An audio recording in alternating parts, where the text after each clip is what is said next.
Evet, bugün gene fizik tedavinin bir bölümü için Muncuru'daki fizik tedavi bölümüne geldik. Hastanenin bahçesi böyle güzel, böyle meşe korusu. Çok güzel meşe ağaçları var. Hava bugün düne nazaran biraz kapalı. Şimdi Serap Hanım içeride fizik tedavi olurken ben de burada böğürtlen toplayacağım. Tamamen organik, doğal hayatında yetişmiş böğürtlenler. Gördüğünüz gibi.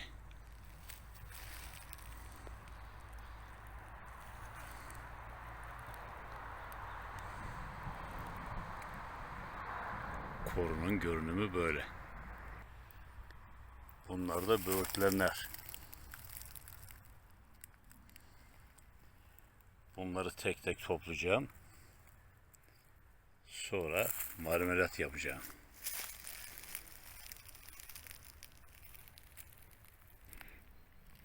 Bu gördüğünüz bölgede bol miktarda böğürtlen var.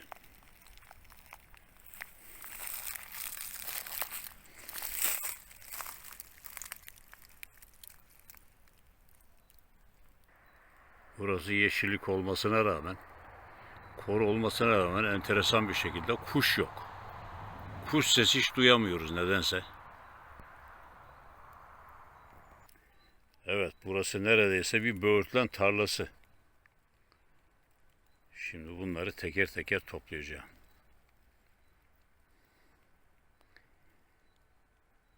Ve bundan sonra böğürtlen toplayıp da kilosunu 50 liraya satan köylü kadınlarına hiç kızmayacağım. Çünkü bu dikenlerin arasında bunları toplamak gerçekten zor. Hele bir de marmelatını yaptıktan sonra kavanozuna 30 lira istedikleri zaman 20'ye olmaz mı diye soran müşterilere burada kızgınlığım da artıyor yani. Son defa bu güzel meşe ağaçlarını bir göstereyim size. Meşe ormanı insana neşe veren ağaç topluluklarıdır. İnsanı neşelendirir. Gerçekten de burada çok mutlu hissediyorum.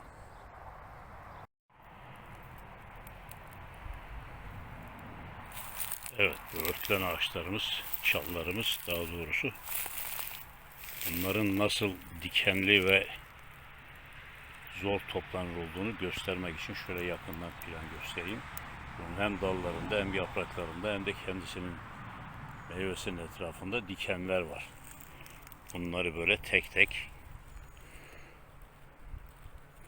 toplayacaksınız.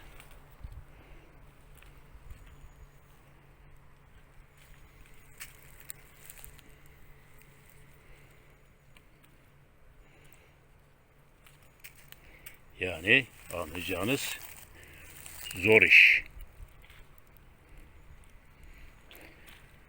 Böğürtlen reçeli yerken, gerçek böğürtlen reçeli tabi, biraz daha böyle düşünerek yemenizi tavsiye ederim. Bunun nasıl toplandığı, nasıl yapıldığı, yapılma aşaması da bayağı böyle bir meşakkatli bir iş. Neyse, yaptıktan sonra yerken bunları unutuyoruz. Hadi afiyet olsun.